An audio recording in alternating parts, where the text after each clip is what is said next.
positive momentum 加 should 大 be 努力 maintained at the international 推进 level 两 to redouble efforts to advance the political process of the two-state solution and jointly counter any unilateral move that sabotages its foundation. China stands ready to work alongside the international community to advance an end to the war in Gaza, alleviate the humanitarian catastrophe, and implement the two-state solution, ultimately achieving a comprehensive, just, and lasting solution of the Palestinian question. I thank you, President. Agradezco a la delegación de China. I thank the delegation of China for their Doy la statement. palabra a la I give the floor to the delegación de la delegation of the Federación de Russian Rusia. Federation. Mr. President, we are disappointed that the Panamanian presidency ignored the request of the majority of members of the Security Council, including the Russian Federation, to convene an emergency meeting immediately and took the decision to only hold it today, despite the extremely dangerous developments on the occupied Palestinian territory, following the Israeli leadership's announcement of a decision to escalate hostilities in the Gaza Strip, envisaging its occupation. We thank Assistant Secretary General Miroslav Yencha and the head of the OCHA office in Geneva, Ramesh Rajasingham, for their briefings. The other day, the world found out the shocking news that the Security Cabinet of the government of Benjamin Netanyahu had taken the decision to introduce forces into Gaza and to bring the Gaza Strip under the total control of the Israeli security forces with the aim, as the Israeli cabinet said, of defeating Hamas. These actions by the Israeli leadership are a gross violation of international law. They demonstrate their blatant disregard for the appeals of the international community and the decisions of the UN Security Council, and they deal a very serious blow to the prospects for the two-state solution to the Palestinian-Israeli conflict. We roundly condemn the intentions of the Netanyahu government to seize Gaza. In this context, we join the calls upon West Jerusalem to refrain from such extremely dangerous steps which undermine the already fragile prospects for the peaceful settlement to the Middle East conflict. We insist on Israel's strict compliance with the norms of international law and the well-known legal basis for the Middle East peace process, including the relevant resolutions of the UN General Assembly and Security Council. We also recall that Israel's plans run counter to the advisory opinion of the International Court of Justice of the 19th of July 2024, which inter alia unambiguously requires that West Jerusalem immediately put an end to the occupation of Palestinian lands. Moreover, the adoption of this plan essentially indicates the official and public recognition by Israel of its aims to seize and occupy the enclave. As is known, after separating from Gaza and the withdrawal of Israeli settlers from there in 2005, the Israeli leadership said that there was no state of occupation, which was not in line with the international legal interpretation, given the continued Israeli control over the perimeter of the Gaza Strip, its airspace, and its coastline. It turns out that over all of these years, Israel had been carrying out and is now intensifying precisely such an occupation of Gaza, with all of the resulting obligations to protect and provide for the civilian population, which are binding and which should not depend on the wishes of the occupying party, as stipulated by the norms and principles of international humanitarian law, including the Fourth Geneva Convention. Mr. President, literally a few days ago, here in this Council, upon the initiative of Israel, we had a detailed discussion of the situation of the Israeli hostages in Gaza. The majority of the members of the Security Council clearly and unambiguously stated that one of the main preconditions for the release of all detained persons is an immediate and unconditional ceasefire. It is thanks to pauses in the bloodshed and active diplomacy, rather than the reckless intensification of hostilities, that over the course of 18 months, it was possible to get more than 140 people out of the enclave. Unfortunately, West Jerusalem once again has not heeded the appeals of the global majority, nor sensible voices within Israel, nor the relatives and families of the hostages themselves. Instead of a negotiating process, the Israeli authorities have decided to opt for a further escalation of violence, thus jeopardizing the security and lives of the Israeli hostages, who, as we have seen, are in already unbearable conditions that are made worse by the acute shortages of food and water in Gaza. It turns out that the foreign minister of Israel, who was here on the 5th of August, hypocritically shed crocodile tears in this chamber over the fate of the Israeli hostages, and he already knew that the Israeli cabinet would soon take this decision, essentially ruling out the possibility of them returning home alive.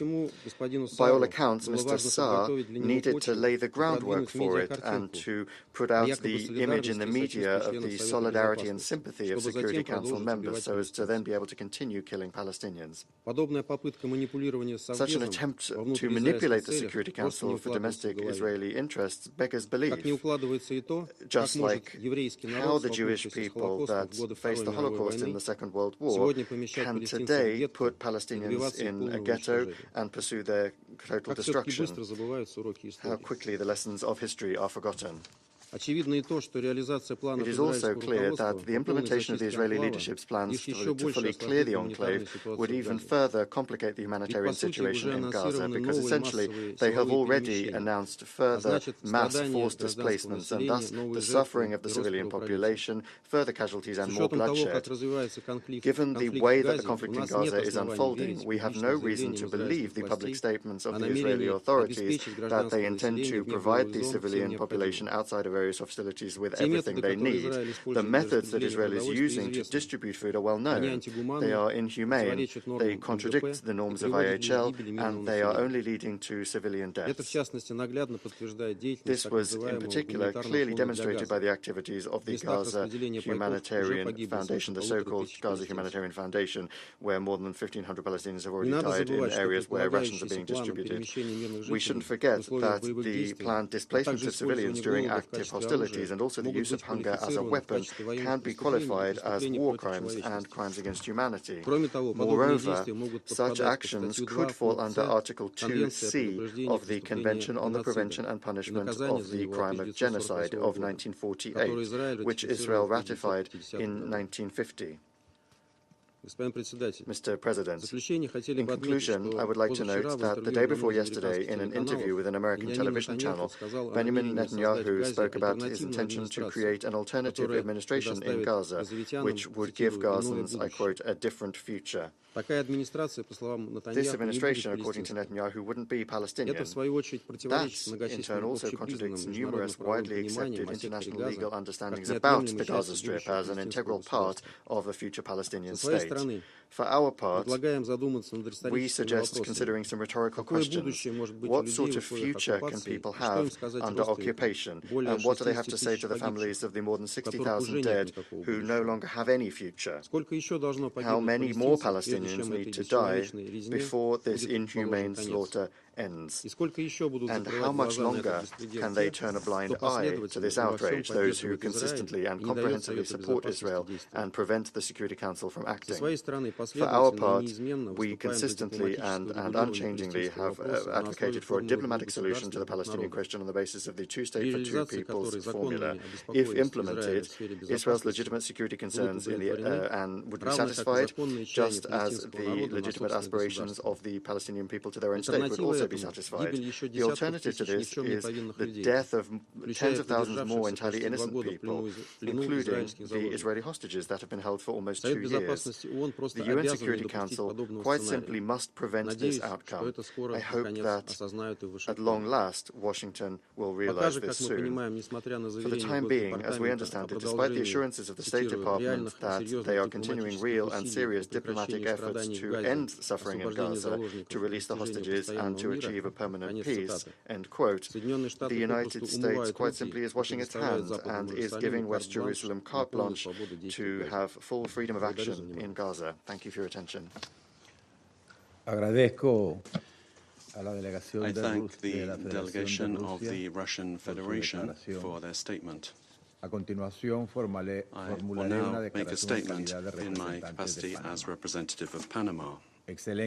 Excellencies, colleagues, Panama thanks the Assistant Secretary General for Europe, Central Asia and the Americas, Mr. Miroslav Yencha, and the head and representative of OCHA in Geneva, Mr. Ramesh Rajasingham, for their valuable presentations, as well as the delegations that requested this emergency meeting in the light of recent events that could further aggravate the devastating situation in the Gaza Strip.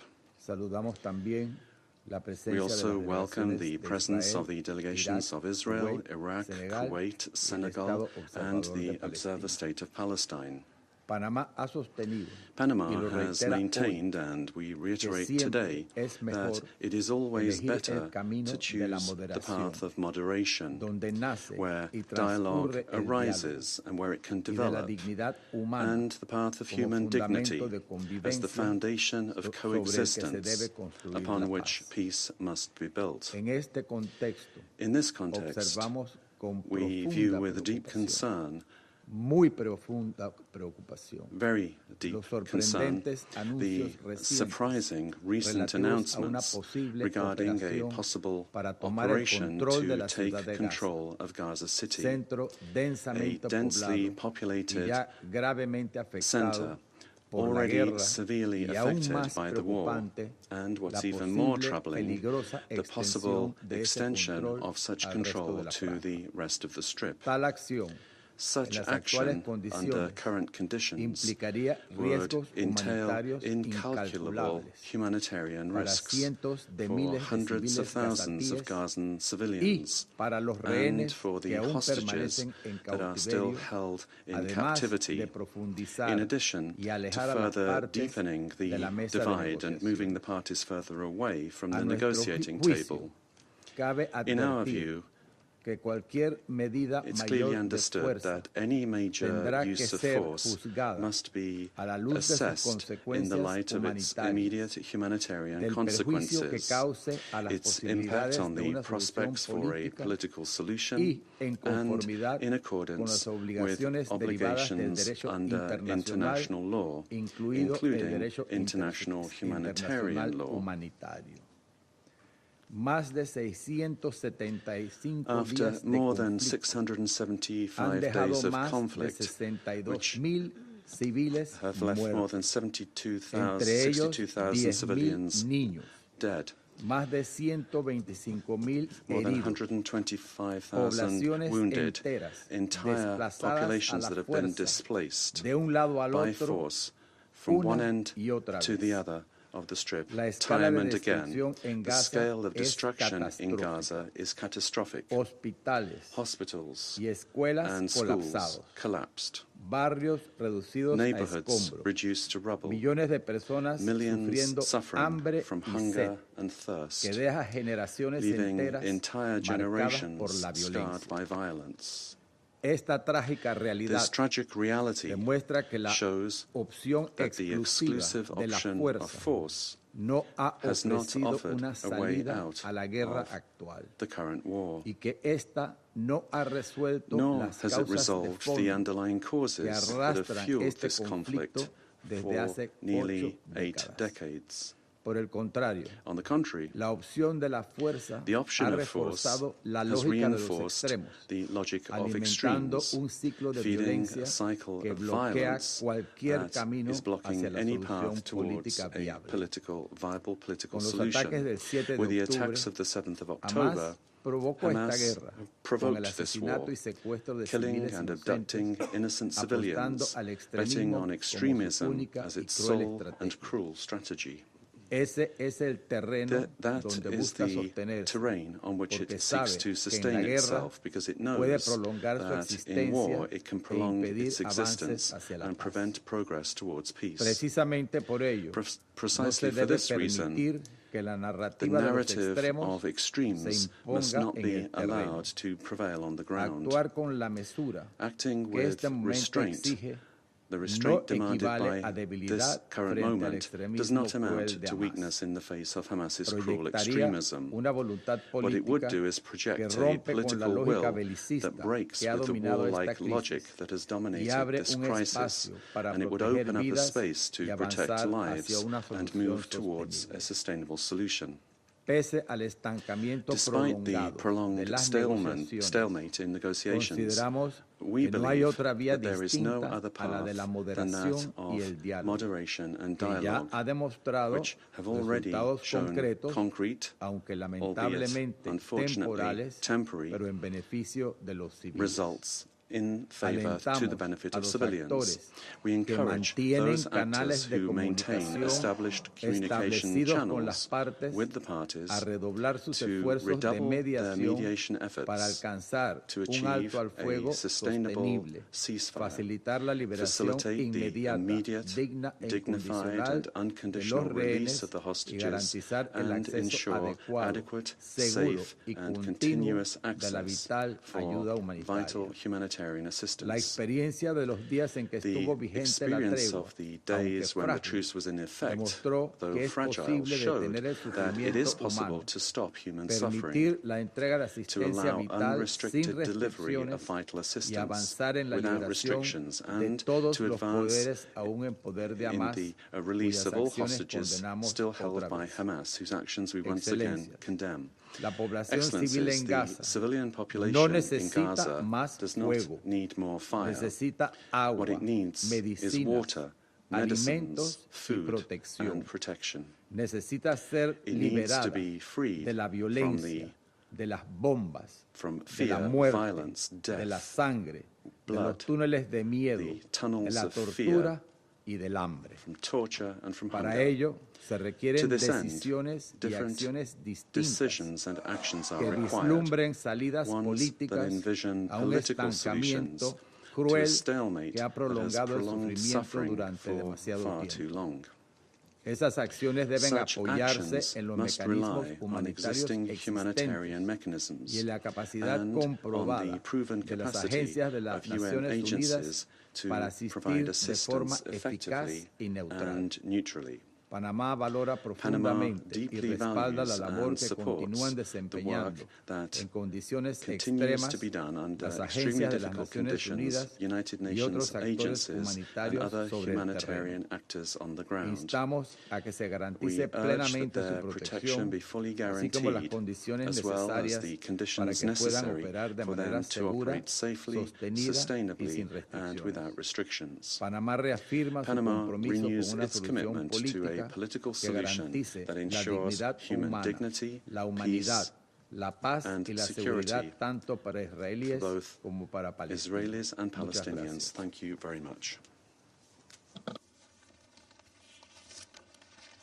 Vuelvo a asumir las funciones de la presidencia del Consejo de I now Seguridad. resume my functions as President of the Security Council. Doy la palabra I give the floor delegación del Estado to the delegation of the Permanent Observer, State of Palestine.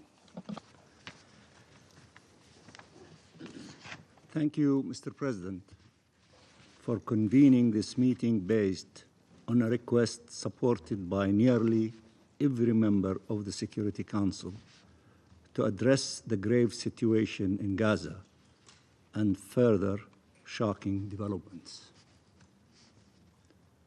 Allow me also to thank ASG Yancha for his report and also Mr. Raja Singham for his briefing. Mr. President, Israel is killing Palestine in Gaza. That is its objective. And there, over 2 million victims are enduring unbearable agony that the human mind can barely comprehend. We are not allowed to fail them any longer. We do not have the luxury to feel guilt or shame. We owe them to act now to stop this genocide. Mr. President, there is something undeniable. Israel does not care about what we say, what you say. It is obvious. The only thing that matters now is what we do. What will force Israel to change course is our ability to transform justified condemnation into just actions. And history will judge us all. We appreciate the description of almost all of you of the deepness of the pain and the tragedy that our people is enduring.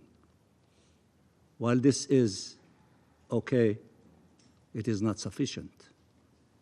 You have to act. You have to do something about it. You have to stop it. Otherwise, this analysis and description does not mean anything if you do not do something to stop it. And you have tools available to you to do so. Mr. President, there is an international plan adopted by the International High-Level Conference in Palestine, co-chaired by Saudi Arabia and France, that starts with ending the use of starvation as a weapon of war and ending the war on Gaza through a ceasefire, the release of the hostages and prisoners, a massive surge of humanitarian aid to the Palestinian people in coordination and leadership, in coordination with and leadership of the United Nations, and in line with humanitarian principles and the full withdrawal of Israel from Gaza. The plan further foresees the Palestinian National Authority resuming its sole governmental and security duties in the Gaza Strip with regional and international support, and Hamas handing over its weapons to the Palestinian National Authority in the context of an end to the war and in line with the objective of an independent Palestinian state. It sets forth an irreversible pathway to an independent and sovereign Palestinian state leading to shared peace and security and regional integration. Many of you referred to the results of that historic international conference about 2 weeks ago here in the General Assembly. If Israel's concerns was actually the end of Hamas rule or Hamas disarming, if its concern was actually security, it would have rallied this plan and should have been happy to see this plan adopted by almost the entire international community. Israel is seeking to cement its full military control over the Gaza Strip and is prolonging this war not to end Hamas rule or to disarm it, but to prevent independent Palestinian statehood. That is the truth. The Israeli government has said that clearly over and over again. Somebody was referring to the statement of Prime Minister Netanyahu. He doesn't want to see a Palestinian governing body overlooking the affairs over Gaza, but somebody else, not Palestinians. He said it. It's not a secret. It's not an accusation. It's a fact. Israel proved long ago it was not concerned by the fate of the hostages. Look at the tens of thousands demonstrating in Tel Aviv and other cities, demanding immediate ceasefire and seriously concerned if this insanity to take place against our people in the Gaza Strip, then this is the execution or the death of the hostages, because that is the position of the families and the tens of thousands who are demonstrating in Tel Aviv. This latest decision is some more blatant demonstration of that. The Israeli government dehumanized and demonized Palestinians to such an extent that its genocide against them through mass killing and starvation, including of children, is not opposed in Israel by some, is only opposed in Israel by some brave voices. Israel proved long ago that its goal is the destruction of the Palestinian people through forced transfer and massacres to facilitate its annexation of our land.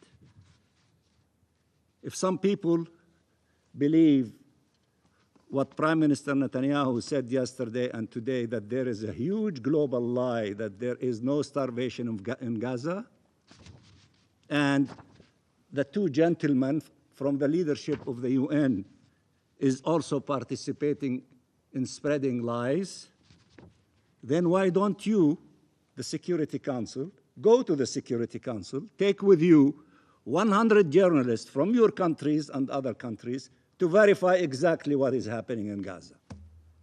If he's so sure of this global conspiracy about the lie, let him prove it, invite you, allow you to go to the Gaza Strip and see exactly what is happening there. Take journalists with you so that you can verify exactly what is happening in Gaza. Because I think Mr. Netanyahu, in spite of all of the effort that he is putting with his government, he doesn't have credibility. He did not convince almost all of you and tens of countries outside this chamber from his narrative, and the narrative of his government, and the narrative of his foreign minister who came trying to manipulate a humanitarian story of a captive and the pain of that caused to that family, and he failed in trying to convince you to forget about the pain of the Palestinian people. Such illegal and immoral plans cannot be met with only outrage. That would not be sufficient.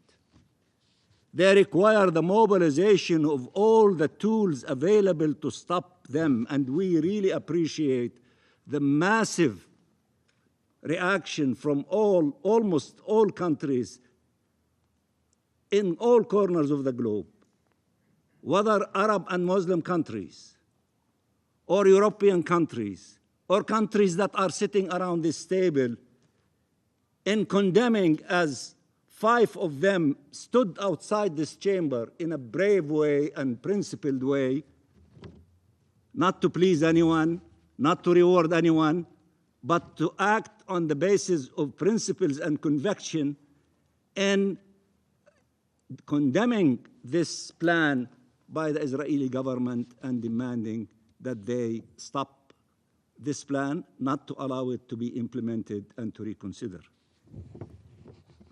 Israel proved long ago it does not care about the Charter, international law, or the resolutions of this Council if not accompanied by consequences.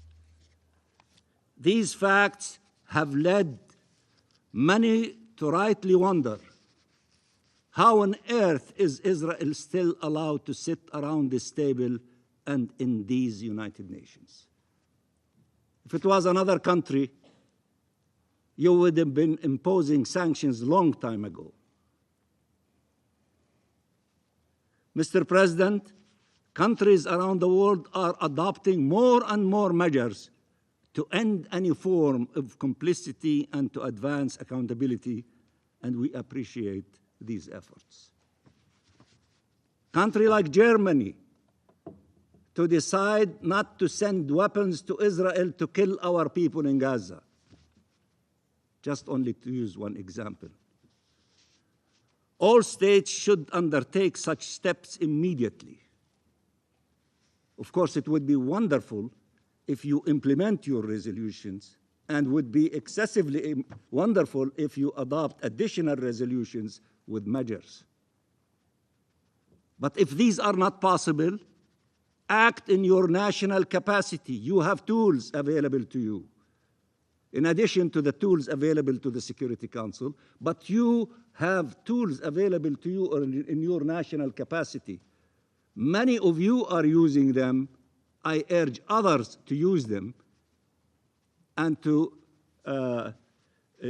ask others to do many other things, including the recognition of the State of Palestine. All states should undertake such steps immediately, but in the face of such contempt and of 2 million lives being destroyed, of people, children, killed, maimed, displaced, starved, humiliated, mutilated, buried alive, burnt alive, abducted, tortured, orphaned, perverted, shattered, torn apart, the measures taken do not match the level of the crimes committed so as to truly deter them. Mr. President, 2 million people continue to endure pain and agony that no human or nation should ever be forced to. They matter. Every single one of them matters, and no one matters more than them. The position of Palestine is unequivocal. We reject all harm to civilians, and our civilians are not less civilians. Their lives are not less worthy. We have never justified and always rejected harming Israeli civilians, killing them or taking them hostage. But we reject any attempt to justify the massacres committed by Israel against Palestinian civilians, or its abduction of thousands of Palestinians, or its starvation policy, or its displacement policy, or its annexation policy. There is no justification whatsoever for such brutality, such impunity. We have called for a ceasefire over and over again, and we were clear that Hamas must work with the mediators to remove any obstacle to excuse that would prolong this war. We appreciate the efforts by Egypt, Qatar, and the United States in this regard. We presented plans and proposals and cooperated with every effort to facilitate an agreement to end the war on our people, while reiterating clearly that the absence of such an agreement in no way allows Israel to pursue its war of atrocities against the Palestinian people, including these plans of trying to expel 1 million people from the Gaza city and to have a number of divisions of the Israeli army to control all corners of the Gaza Strip. Neither a ceasefire agreement was reached, nor the massacres stopped. The devastation of our people, the annihilation of life in Gaza continues as we speak. Therefore, given Netanyahu's insistence to pursue this genocide, to destroy our people through death and displacement, to annex our land, to destroy Palestine, and with it, any chance for peace, this Council must act under Chapter 7 to deprive Israel of the means to pursue this war of atrocities. And I appreciate that a number of you refer to that explicitly, and others refer to it by implication. To hold it accountable for its crimes and to send an immediate international protection force to save the Palestinian people from certain death. There is no doubt that it is Israel's impunity that led to Israelis' insanity. And as the world said clearly that nothing that Israel did before the 7th of October could justify harming Israeli civilians on the 7th of October, nothing that Hamas did on the 7th of October can justify harming Palestinian civilians since. As long as Israel is above the law, it will act as an outlaw state. Mr. President, as they have for over 20 years since the Arab Peace Initiative, the region and Palestine are making the choice of peace. I said it loudly and clearly last few days ago in my statement that Ambassador Samuel referred to. In spite of the pain, in spite of the hardship, in spite of the insanity, in spite of people are not maybe thinking logically, we're not losing our minds or allowing our heart to dictate our decisions. We extend our hand in the direction of peace. We accept the declaration that was adopted by the majority of nations during that historic conference on the two-state solution. And we urge those who have not joined to send their letters to the two co-chairs, Saudi Arabia and France, declaring their commitment and abiding by the declaration of the 19 leaders of this conference, the two co-chairs and the 17 co-chairs of the round tables. Peace is much better for everyone than war. We don't need no more wars. We need to stop the killing, the occupation, devastation, hostages, prisoners. We need to respond to the call of millions of people in all corners of the globe, in all capitals, who are saying, peace now, ceasefire now, release of hostages and prisoners now, stop the starvation, send food and medicine and water up to scale to the Palestinian people in the Gaza Strip, allow for the reconstruction of Gaza, allow for the implementation of the two-state solution by beginning with ending this illegal occupation, the independence of the state of Palestine with East Jerusalem as its capital, and therefore to have the two-state solution as a reality on the ground. This option is much better than the option of what Netanyahu and his government are planning to do against our people in the Gaza Strip, as if what's happening to them is not enough. They want to add more devastation, more agony, more pain. They want to erase them from the face of earth. And we will not allow them to do that, and you should not allow them to do that. We are willing to work with the U.S. administration, Saudi Arabia, and France, and the members of this council and other regional and international partners to bring this war on our people to an end now. To end the bloodshed and the suffering now and once and for all.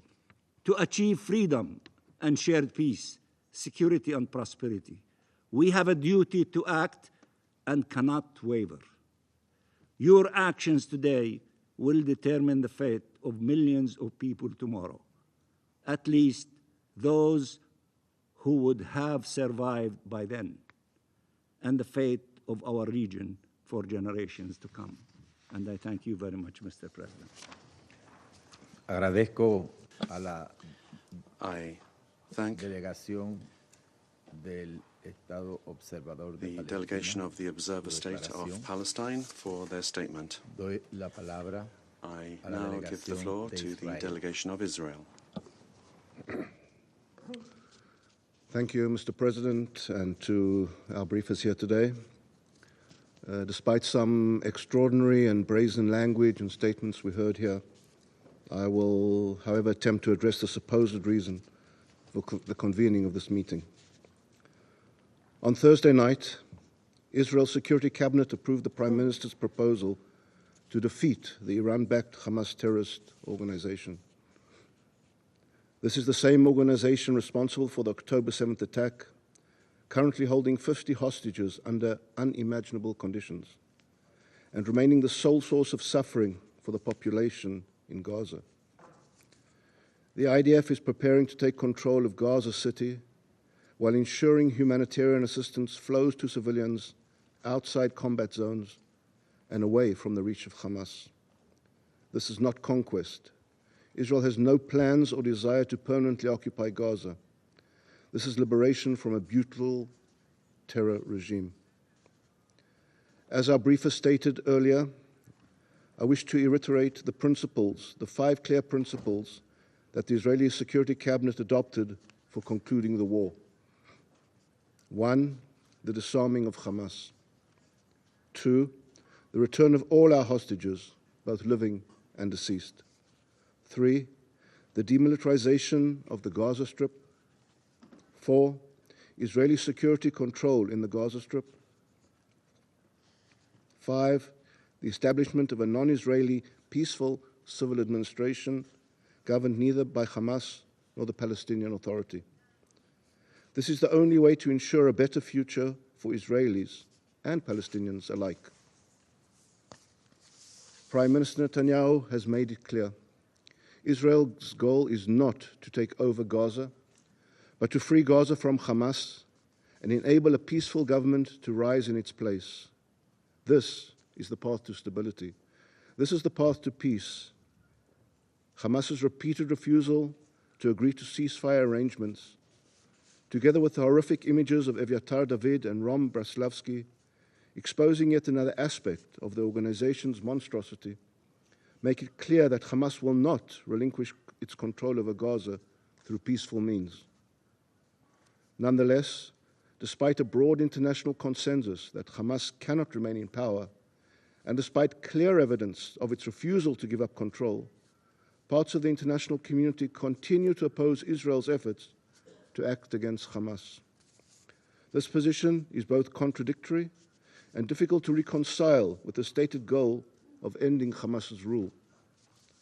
Some who criticize Israel make sure to call for the unconditional release of the hostages merely to clear their conscience. But how can one ignore the fact that Hamas is exploiting the hostages and the Gazan population to maintain its position, benefiting from attempts to pressure Israel and from the willingness of some countries to recognize a Palestinian state? As Secretary of State Rubio said, talks with Hamas fell apart on the day President Macron made the unilateral decision he was going to recognize the Palestinian state. Those messages, largely symbolic in their minds, actually have made it harder to get peace and harder to achieve a deal with Hamas. As was mentioned before, Hamas itself has even admitted this. The pressure should not be placed on Israel, who suffered the most horrific attack against the Jewish people since the Holocaust, but on Hamas, in order to demand the immediate and unconditional release of our hostages. Yet, in a complete inversion of morality and logic, this body has urgently convened to chastise the one democracy in the Middle East, the nation standing on the front line of the battle against radical extremist terrorism. If this body truly believes in justice and morality, then let your urgency be directed where it belongs, towards dismantling Hamas, towards freeing our hostages, toward ensuring that such atrocities never happen again. Anything less is not urgency, it is hypocrisy. I thank you, Mr. President. Agradezco la delegación de Israel. I thank the delegation of Israel for their statement. I give the floor to the delegation of Iraq.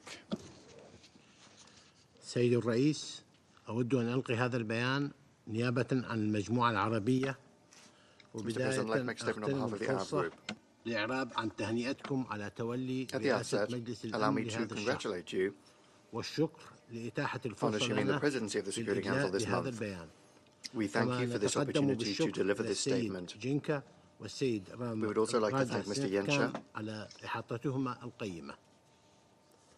تمر المنطقة الشرق الأوسط بمرحلة حرجة في ظل الحرب الوحشية والعدوانية التي تشنها إسرائيل على قطاع غزة وما نجم عنها من مأساة إنسانية متفاقمة يعاني منها سكان القطاع الذين يتجاوز عددهم مليوني شخص معظمهم من النساء والأطفال ويلاحظ العالم المشاهد المؤلمة التي يندي لها جبين الإنسانية أمام صور المدنيين الذين أنهكهم الجوع والحصار وصور الذين يتعرضون للقتل وهم ينتظرون الحصول على وجبة يسدون بها رمق أطفالهم وفي ظل هذه النتائج بالغة الخطورة للسياسات الإسرائيلية تلقى العالم القرار الخطير الذي اتخذته الحكومة الإسرائيلية باجتياح قطاع غزة وفرض السيطرة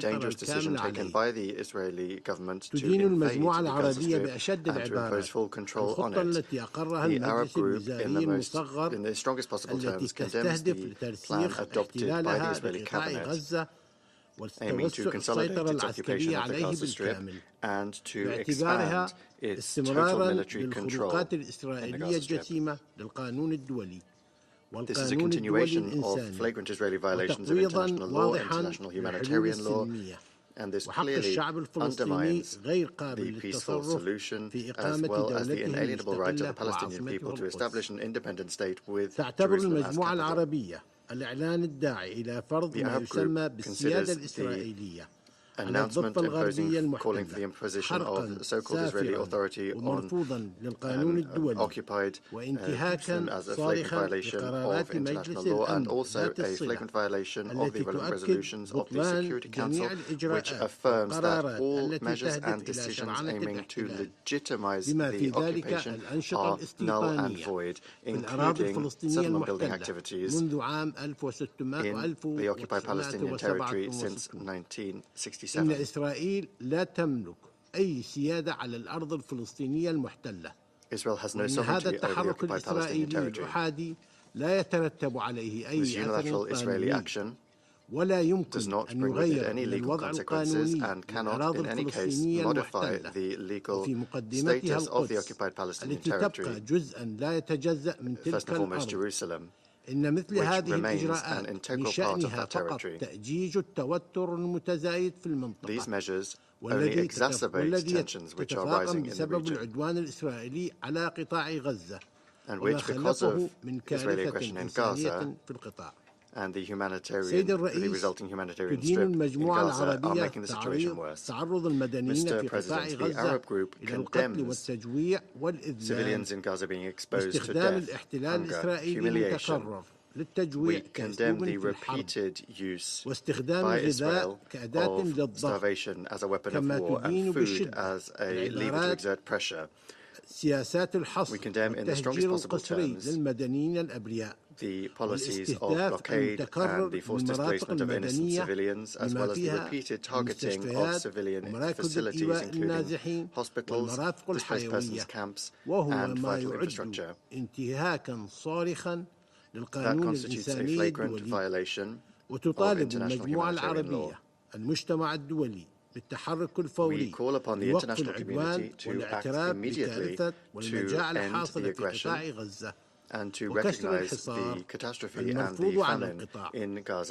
وضمان وصول المساعدات الإنسانية والإغاثة الطبية منه ودخول المنظمات الدولية إلى القطاع وحماية طاقمهما وتمكينها من القيام بدورها بشكل كامل ودعم وكالات الأمم المتحدة لإغاثة وتشغيل اللاجئين الفلسطينيين من وتفعيل آليات المساءلة الدولية تجاه الجرائم الإسرائيلية. وترحب المجموعة العربية بالتزام دولة قطر وجمهورية مصر العربية باستكمال جهودهما الحثيثة مع الولايات المتحدة في ملف الوساطة بقطاع غزة من أجل الوصول إلى اتفاق شامل in Gaza to reach a comprehensive and immediate agreement on a ceasefire which would end the war and put an end to the humanitarian suffering in the Gaza Strip, while also guaranteeing the protection of civilians, the exchange of detainees and prisoners, paving the way for an end to the crisis and a relaunch of recovery and reconstruction efforts. The Arab Group had asked your August Council and reiterates this appeal today under the mandate of the Council in accordance with the Charter, the Council being the organ responsible for the maintenance of international peace and security. We had called upon the Council to adopt a resolution under Chapter 7, which would guarantee that Israel, the occupying power, respected the relevant resolutions of the Council for an immediate ceasefire in Gaza, and to ensure that effective measures were taken to force Israel to end its illegal occupation of the Palestinian territory and to implement the provisions of the advisory opinion of the ICJ dating the 19th of July, 2024. Mr. President, على رفضها القاطع لمحاولات المساس بحرم إبراهيمي الشريف وجميع الأماكن المقدسة الإسلامية والمسيحية في الأراضي الفلسطينية المحتلة holy sites, holy places, both Muslim and Christian, in the occupied Palestinian territory, including the targeting by the occupying forces recently of the Latin Church in Gaza.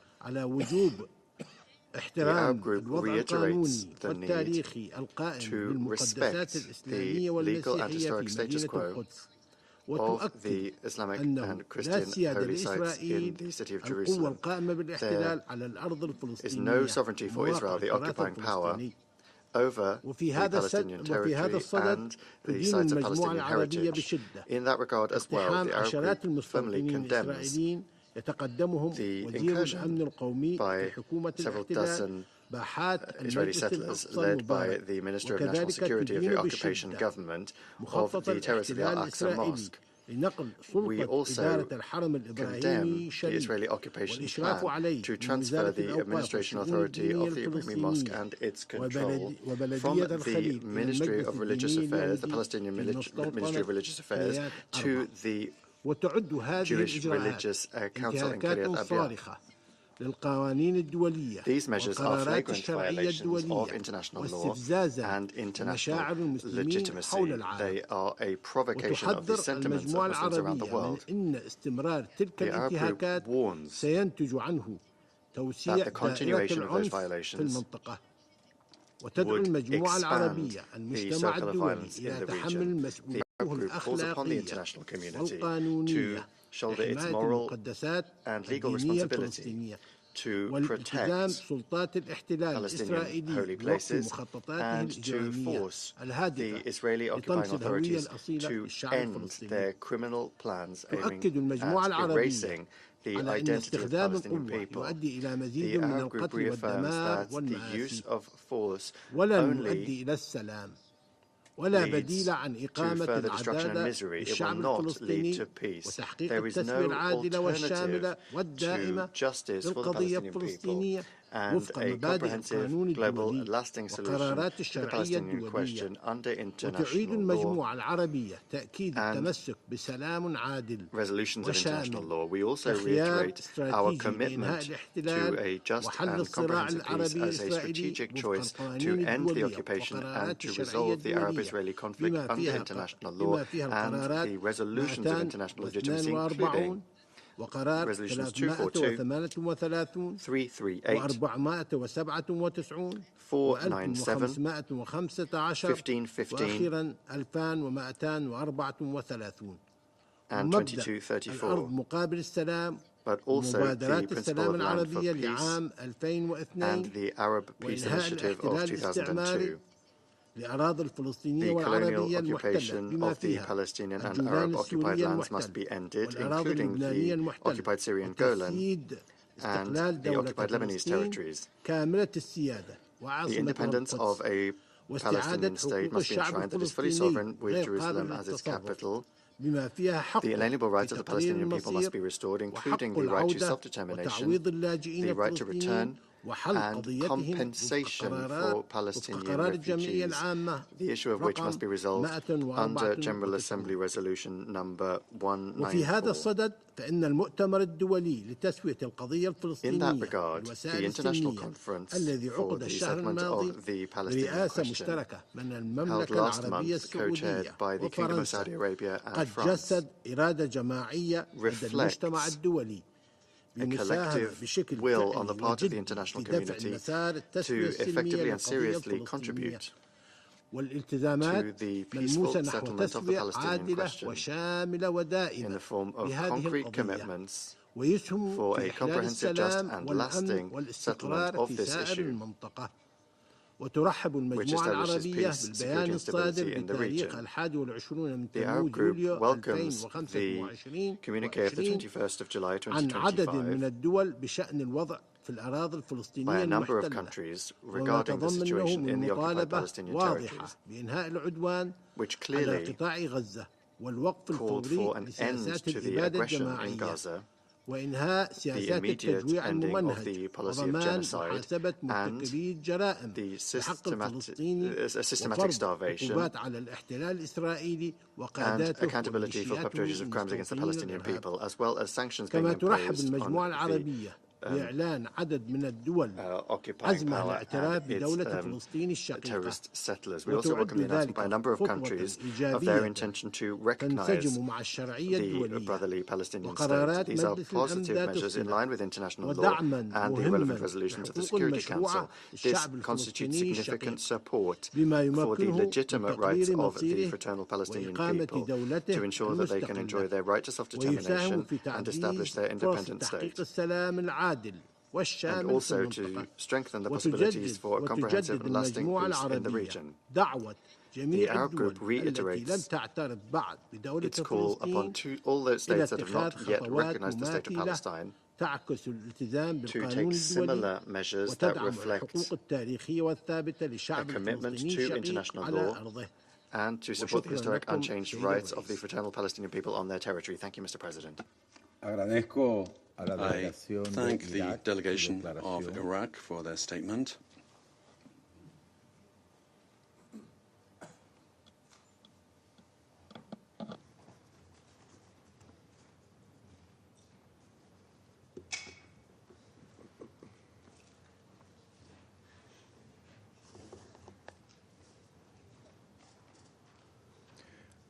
Doy la palabra a la delegación de Kuwait. I now give the floor to the delegation of Kuwait.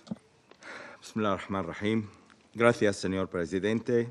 Y permíteme en primer lugar. Thank you, Mr. President, and allow me to begin by thank you for convening this meeting and congratulate you and your country on assuming the presidency of the Security Council.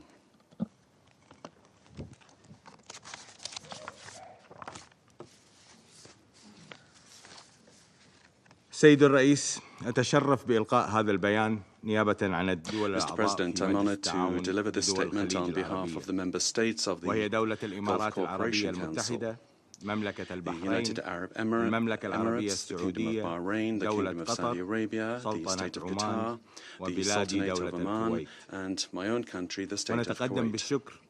We would like to thank Mr. Miroslav Yencha, Assistant Secretary General for Political Affairs, and Mr.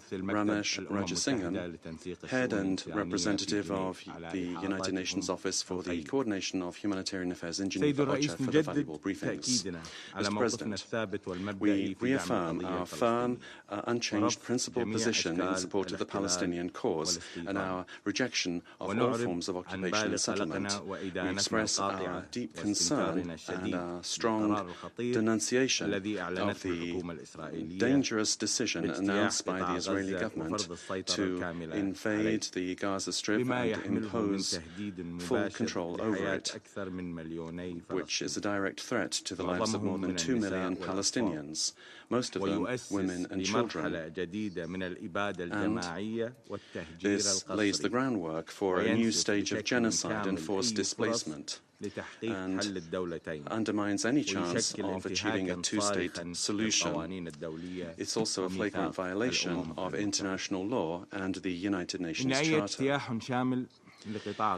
Any comprehensive invasion of the Gaza Strip will not just impact the Palestinian people, but will also affect the entire region, leading to an unprecedented spiral of violence and explosion, and Israel will bear full responsibility for it, and the international community will have to answer for silence or failure to prevent it. Mr. President, the international community headed by the Security Council must assume its legal, moral, and historic responsibilities. The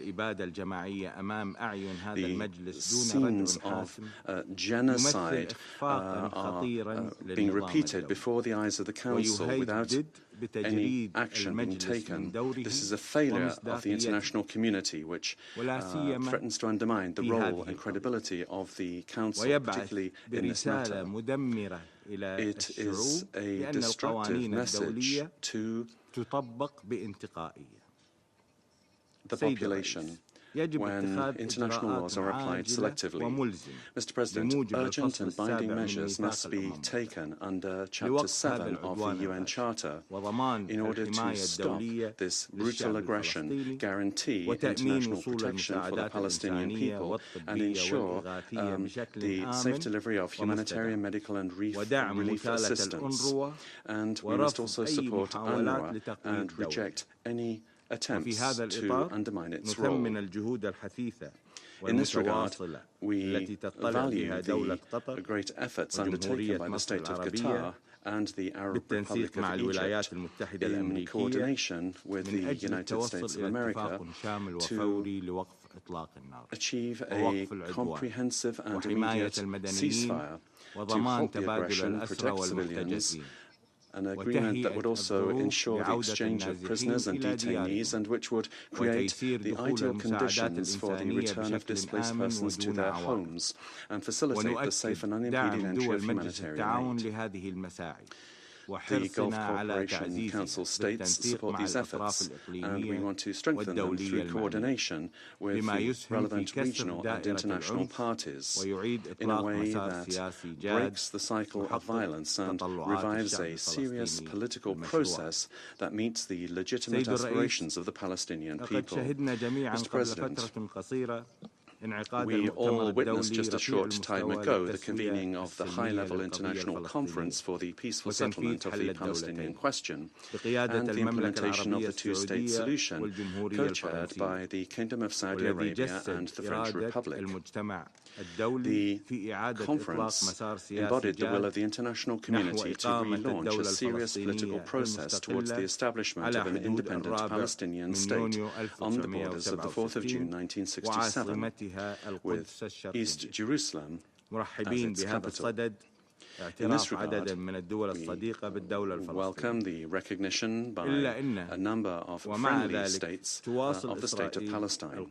However, Israel, the occupying power, continues its unilateral policies in violation of international law, defying the will of the international community and working against the commitments and efforts that were made during that conference. We condemn the continued Israeli violations in Jerusalem and the West Bank, including colonial settler expansion and the expulsion and displacement of residents and repeated incursions of holy Islamic and Christian places in order to change the historic legal situation. Any attempt to impose a new colonial reality in Gaza or in the West Bank fully undermines the basis for a two-state solution and turns this international commitment into a political mirage. We warn against the continuation of these policies, which will only further worsen the cycle of violence. Mr. President, the GCC reaffirms that the only path to achieving security and peace in the region is to end the Israeli occupation of the Palestinian and Arab territories and to move towards the independence of a fully sovereign state of Palestine, but also to guarantee, in doing that, guaranteeing the inalienable rights of the Palestinian people, the right to self-determination, return, and to live in dignity on their land, in accordance with relevant Security Council resolutions, in particular Resolutions 242, 338, 497, 1515, and 2334.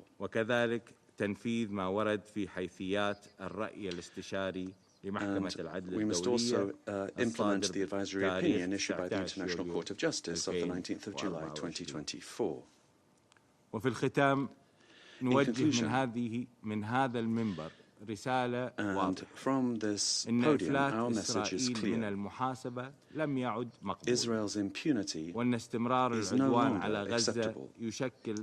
And the ongoing aggression against Gaza is a real test of the credibility of the international system and its ability to protect people's peace and international peace and security. I thank you.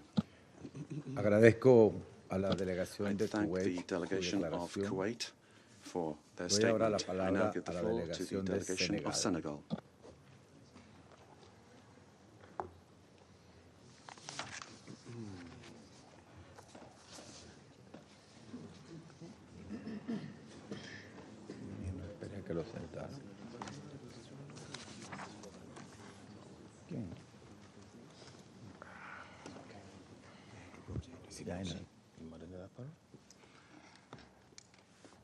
Je vous remercie, Monsieur le Président. Thank you, Mr. President. Mr. President, I take this opportunity to congratulate you and to thank you for allowing my delegation that chairs the Committee on the Inalienable Rights of the Palestinian People to speak before this Council on a matter that no one can any longer ignore, the human tragedy unfolding before our eyes in Gaza. I also commend the insightful statements of Mr. Miroslav Jenka and Mr. Ramesh Rajasingham.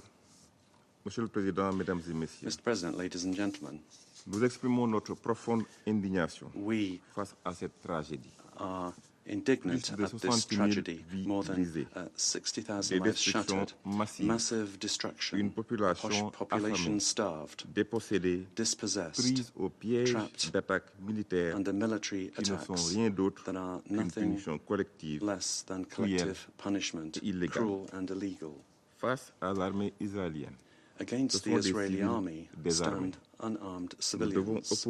We must oppose Israel's destructive force with the credible and unwavering force of law. Following the international conference on the two-state solution, Israel's announcement of the total takeover of Gaza is a blatant violation of international law and a direct challenge to the international community. If the world remains a spectator, we will not only witness an illegal occupation, we will see the erasure of human dignity, the perpetration of a crime of apartheid, and the unfolding of a genocide. Senegal strongly condemns the attacks on holy sites, Muslim and Christian, including the Church of the Holy Family, and the provocative intrusions into the courtyard of the Al-Aqsa Mosque. The international community must protect Al-Aqsa and preserve the sacred nature of Jerusalem. We call upon the Security Council to awaken our collective humanity in order to end the disaster in Gaza. This requires 1. A military embargo and restrictions on arms shipments to the occupying power. 2. The immediate implementation of Resolution 2735 of 2024. In other words, a lasting ceasefire, release of hostages, and unhindered humanitarian access. And 3. The recognition of the State of Palestine as a full member of the UN and the deployment of an interposition force. Mr. President, ladies and gentlemen, if this complete takeover takes place, deviendra la impunity will règle become the et rule, nous aurons cautionné and we will have l'un des given our pires backing nettoyages to one of ethniques the de worst l'histoire. ethnic cleansings in Les history. États doivent agir States must maintenant, act now. appliquer les They avis must de la apply the CIJ ICJ's et advisory exécuter les mandats opinions de la and CPI execute pour que les ICC auteurs, mandates complices so that et perpetrators, commanditaires accomplices, répondent and de leurs crimes. sponsors are held accountable Pour for their finir, crimes. je voudrais Finally, réitérer I wish to l'appel de mon pays reiterate à my tous les country's États call épris to de all justice states et d'humanité, that are par committed to obligation justice and juridique humanity autant by que par legal devoir obligation moral, as well as by moral duty, à faire to les aspirations du peuple palestinien embrace à the la paix, aspirations of the à la Palestinian people stabilité for peace, et à la stability, souveraineté and dans les frontières sovereignty de within the 1967 1967 avec borders, Jérusalem-Est with East comme Jerusalem capitale as the de capital l'État de of Palestine. the state of Palestine. L'humanité nous regarde. Humanity is watching us. L'histoire nous History jugera. will judge us. Je vous remercie. Thank you. Agradezco a la delegación I de thank Senegal the delegation su of declaración. Senegal for their statement. No hay más intervenciones There are no more inscritas en la names lista. inscribed on the list of Se levanta la speakers. sesión. The meeting is adjourned.